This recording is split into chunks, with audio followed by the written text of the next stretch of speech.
Hello everyone, this is your 5 and welcome to Cobra Master Toy Review. And today so you're looking at the 2006 release by Mattel of the DC Superheroes action figure review. And today's action figure review is a request by digioverlord, and we'll be looking at the Series 1, the Batman Wave, as you can see the Batman logo there, the Series 1 Scarecrow figure. Now I got this straight from a flea market where the seller sold this to me for 50 ringgit. Imagine my surprise. I mean, in-card Scarecrow figure for 50 ringgit is a good find and a good deal. Let's take a look at the background of the packaging itself. On the top section there's a speech bubble with a lot of languages, but one of them is English, and it's stated there's a poster inside. That's the poster itself. The price tag has been removed by the previous owner, and here we have the figure Scarecrow holding the pitchfork. He's supposed to be holding his left hand with the fear bomb. Problem is, I shook the packaging a little bit too much, and well, by accident of course, by shoking, and the fear bomb just dropped somewhere down below. Now let's take a look at the back portion of the packaging. Here we have the Series 1, the Batman Wave. We got Batman there, Scarecrow, Bane, and Killer Croc. Very nice. So without further ado, let's open up this packaging so we can molest the figure. Be right back. And we're back after removing the figure and the rest of the stuff out from packaging. Now inside the packaging comes with a nice little poster that showcase several of the Batman's rogue galleries. First we have Batman, of course, Killer Croc, Poison Ivy, Mr. Freeze, Joker, Mr. Zazie, Black Mask, Scarface and Ventriloquist, and of course I have no idea who that is with the rats. If anyone could explain who that is, I'd be more grateful. It's a double-sided poster, and we have at the back here a nice image of Batman. Very nice.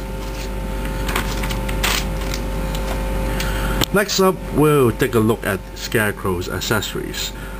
First we have this fear bomb, which is made of a brown plastic material, as you can see that.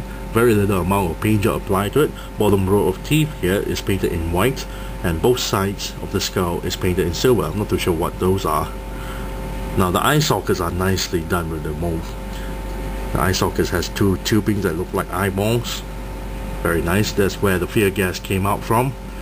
A lot of rivets on the top, a lot of screws and rivets on the side, and on this section here, tubings that connect to this section here. The back more mechanical apparatus, and the bottom is all flat out.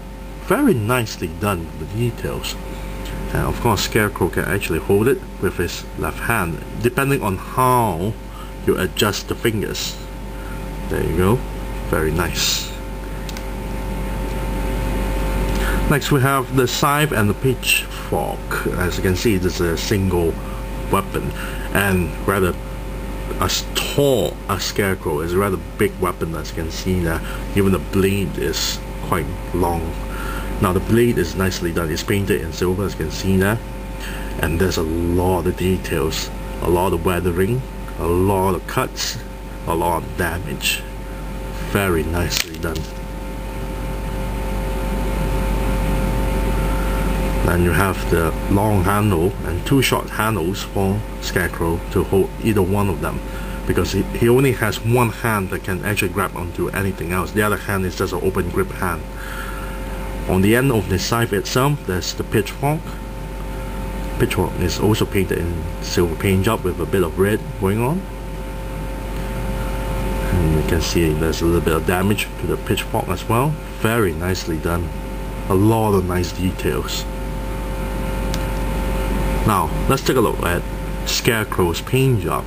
Majority of the brown and beige and dark brown that you see here is mostly plastic color. Yes, but there's a lot of nice details being applied onto the figure itself. The shading is absolutely gorgeous. There's a lot of shading going on, as you can see now. You can see Scarecrow's very lanky body and very skinny body. You can see the ribs being painted. Very nice. A lot of patches. As you can see, there's a small patch here in red, patch of blue here, There's a lot of roping being tied around his body, which is painted very nicely done. Even at the bottom is ankles here, it's all painted. Back portion is really nice. There's more patchwork as well being painted in blue. A lot of nice shading at the back here that showcase his really lanky and skinny body.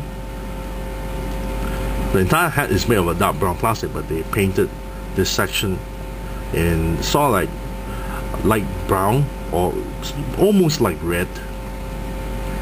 Now you can't see the face properly because the hat is not removable, but it's also nicely painted, nicely detailed.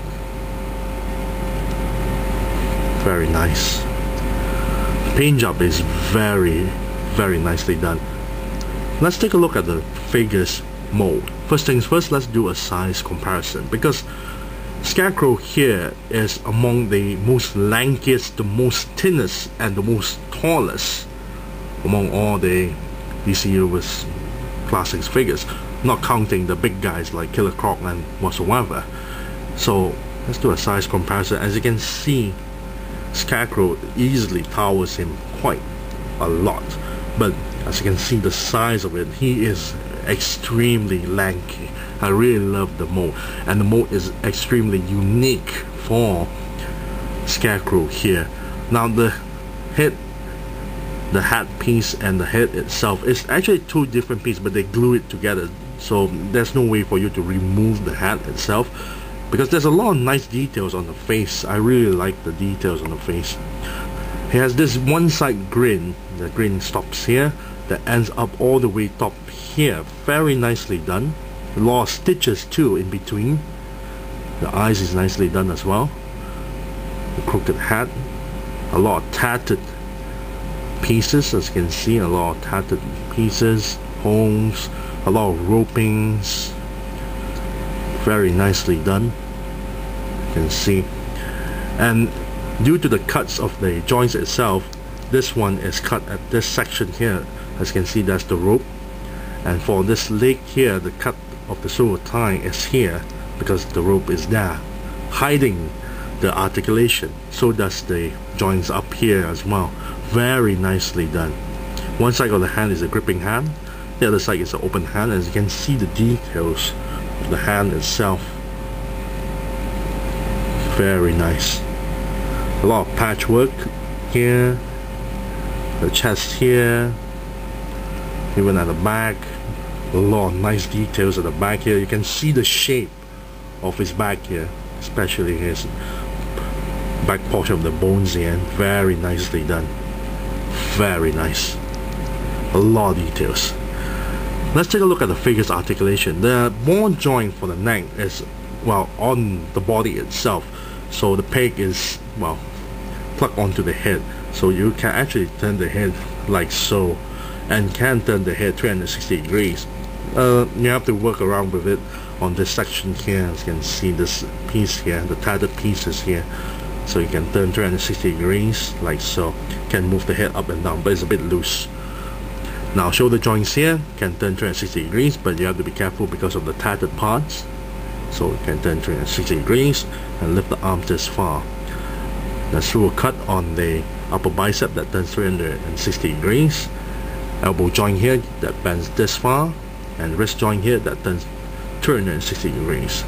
There are no torso articulation, but there is a waist joint just below the rope there, or above the rope, but it can only turn one side, left and right.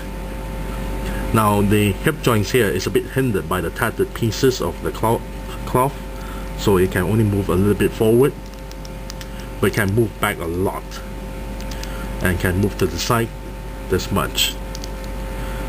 Then we have the shoulder cut on the thigh that does 360 degrees, same goes with the other one. Knee joint that bend this far, and ankle joint that can swivel 360 degrees, pivot downwards and upwards. Overall, the figure looks absolutely very gorgeous indeed. So if I'm gonna give a rating on this, I say Scarecrow deserves a nice 10 out of 10. Yes, a 10 out of 10 for Scarecrow. And I thank you all for watching. This is Lucy05, and I'm signing off.